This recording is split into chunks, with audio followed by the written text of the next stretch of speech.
Bismillahirrahmanirrahim. Assalamualaikum warahmatullahi wabarakatuh. Bertemu lagi di Kamil Channel 93. Insya Allah untuk video kali ini akan membahas sedikit adab berpakaian dalam Islam. Sebelumnya, lihat dulu hadis berikut ini. Thalabul ilmi faridatun ala kulli muslimin wal muslimah. Yang artinya, menuntut ilmu itu wajib atas setiap muslim dan muslimah. Semuanya wajib untuk menuntut ilmu karena orang yang menuntut ilmu akan ditingkatkan derajatnya oleh Allah Subhanahu wa taala. Tetap semangat, jangan pernah ngeluh karena kesemangatan akan membuahkan hasil yang sempurna. Yang pertama, ada berpakaian dalam Islam. Kita tahu ada berpakaian dalam Islam itu merujuk kepada Al-Qur'an, hadis, dan ijma' para alimil ulama. Dalam Al-Qur'an, pakaian Bani Adam ada 3 macam. Yang pertama, yuwari sawatikum. Yuwari sawatikum ialah pakaian yang menutupi kemaluannya saja. Ini yuwari sawatikum. Yang kedua, risham. Risham ialah pakaian yang sempurna, tapi cara pemakaiannya tidak sempurna. Yang ketiga, libasut taqwa, ialah pakaian ketakwaan kepada Allah Subhanahu wa taala sehingga akan mendapatkan keridhaan di dunia maupun di akhirat. Ketika 3 ini yang paling utama oleh Allah Subhanahu wa taala dicintai, yakni libasut taqwa. Pakaian ketakwaan yang sesuai syariat Islam. Pakaian yang sesuai syariat Islam untuk menutupi jilbab ialah jilbab secara etimologi ialah pakaian longgar untuk menutupi seluruh tubuh perempuan kecuali wajah dan telapak tangan. Aurat dalam hukum Islam bagian tubuh yang harus ditutupi atas perintah Allah Subhanahu wa taala. Aurat dalam bahasa Arab ataupun diambil dari kata awira yang artinya pandangan. Kalau pandangan dipandang kepada aturan Allah Subhanahu wa taala, cahaya yang dalam hati akan selalu tetap ada. Kalau sebaliknya, pandangan tidak dipakai kepada aturan Allah Subhanahu wa taala, cahaya yang ada dalam hatinya akan sirna. Hukum menutup aurat dalam Islam adalah wajib. Wajib kalau dikerjakan akan mendapatkan pahala, kalau ditinggalkan akan mendapatkan dosa. Untuk menjaga kehormatan, memelihara kesopanan, dan menjaga diri. Selanjutnya, untuk menghindari diri dari perbuatan zina. Membedakan kaum muslim dan non-muslim. Yang keempat, taat perintah Allah Subhanahu wa taala. Jadi hukum menutup aurat dalam Islam adalah wajib merujuna kepada aturan Allah Subhanahu wa taala, sehingga taatnya kepada Allah dan Rasul-Nya. Batasan aurat. Batasan aurat ada 2 batasan aurat, di antaranya batasan aurat laki-laki dan batasan aurat perempuan. Batasan aurat laki-laki dari pusar sampai lutut, bainas surrah wa rukbah. Batasan aurat perempuan seluruh tubuh kecuali wajah dan telapak tangan. Jami'u badaniha ila wajhi wa yadain.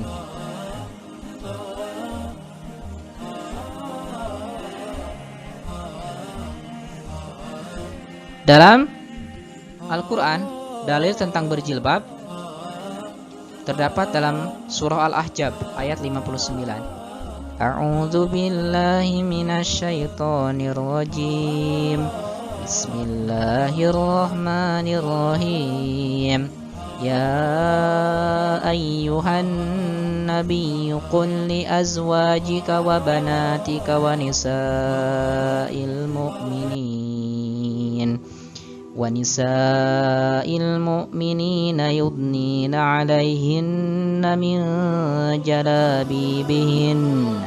Zalika adna ay yu'rafna fala yu'dain wa kana Allahu ghafurar rahima. Shadaqallahul azim. Artinya, wahai Nabi, katakanlah kepada istri-istrimu, anak-anak perempuanmu, dan istri-istri orang mukmin, hendaklah mereka menutupkan jilbabnya ke seluruh tubuh mereka. Yang demikian itu agar mereka lebih mudah untuk dikenali, sehingga mereka tidak diganggu, dan Allah Maha Pengampun, Maha Penyayang. Jadi orang yang libasut taqwa itu sudah termasuk kepada Al-Quran ini. surah Al-Ahzab ayat 59. Perilaku mulia dalam kehidupan sehari-hari. Yang pertama, bersikap santun dan amah tamah.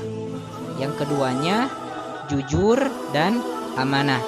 Yang ketiga, rajin beribadah. Yang keempat, gemar menolong terhadap sesama. Ini perilaku mulia yang sudah diterapkan kepada orang yang libas taqwa. Ini ada 4 yang ini. Fikih wanita. Dr. Ali bin Sa'id Al-Ghamidi, pengajar fikih di Masjid Nabawi, Madinah Al-Munawwarah. Kata beliau, bangsa Yunani, Yahudi, Romawi, Persia, kaum Nasrani dan Arab Jahiliyah mengungkapkan menganggap perempuan tidak layak untuk hidup sehingga mereka harus dikubur saat masih bayi. Itu kata orang Yahudi. Adapun mereka tubuh dewasa, hidupnya tidak jauh dengan seekor binatang. Ini kata orang Yahudi. Selanjutnya, mereka menganggap perempuan sangatlah rendah nilainya sehingga menjadikan mereka sebagai pembantu dan pelacur. Jika perempuan sudah menikah, maka tidak ada hubungan darah dengan orang tuanya. Ini kebiadaban bangsa Yahudi, Yunani, Romawi, Persia, kaum Nasrani dan Arab Jahiliyah. Sedangkan perempuan di mata Islam, Rasulullah SAW telah mengangkat derajat perempuan, menjadikan perempuan sebagai perempuan mulia, menjadikan perhiasan dan bidadari dunia, memberinya hak kebebasan dalam bersuara, dan mendidiknya sebagai perempuan penghuni surga. Ad-dunya mata'un wa khairu mata'iha al-mar'atus salihah. Dunia itu perhiasan, tapi sebaik-baiknya perhiasan ada yang lebih baik, ada yang lebih mulia, yakni wanita salehah. Aturan pakaian dalam Islam.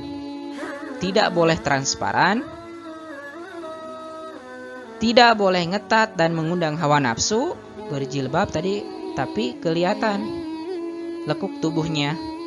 Yang ketiga, tidak tasyabuh, meniru pakaian wanita kafir dan menyerupai pakaian laki-laki. Nah, ini. Yang keempat, tidak boleh memakai pakaian yang bernyawa, bergambar salib atau yang sudah dilarang oleh agama Islam. Keempat ini dilarang oleh Allah Subhanahu wa taala, dilarang oleh Islam dalam memakainya. Perempuan yang menutupi aurat cantik, anggun, dermawan. Sebaliknya, perempuan yang tidak menutupi aurat tidak cantik, tidak anggun, ataupun tidak dermawan. Perempuan yang menutupi aurat akan membawa fitnah pelecehan seksual terhadap kaum laki-laki yang mata telanjang, ataupun kaum laki-laki yang sudah pikirannya kepada hal-hal yang negatif. Pasti orang perempuan menutupi aurat itu pelecehan seksual. Tapi naudzubillah min dzalik, orang yang menutupi aurat akan ditinggikan oleh Allah Subhanahu wa taala derajatnya. Sebaik-baiknya perempuan adalah wanita solehah, wanita yang sempurna di mata Allah Subhanahu wa taala. Rasulullah Shallallahu alaihi wasallam bersabda, ada 2 golongan penduduk neraka yang belum aku melihatnya keduanya. Kaum yang membawa cemeti seperti ekor sapi untuk mencambuk manusia, penguasa yang zalim, dan perempuan-perempuan yang berpakaian tetapi telanjang, serta kepala mereka seperti punduk unta yang berlenggak-lenggok, maka mereka tidak akan masuk surga dan tidak mencium wanginya surga. Padahal wanginya surga dari sekian waktu. Harus tahu bahwa hadis ini menggambarkan kepada umatul muslimin, kepada orang-orang yang memakai baju tapi telanjang, nantinya di akhirat tidak akan mencium wanginya surga. Bahkan dalam hadis 50.000 tahun surga itu udah tercium. Tapi orang yang tidak berjilbab tapi telanjang tidak akan mencium wanginya surga. Memakai jilbab, rapi, sopan dan beradab, dan ini perintah Tuhan dipersoalkan.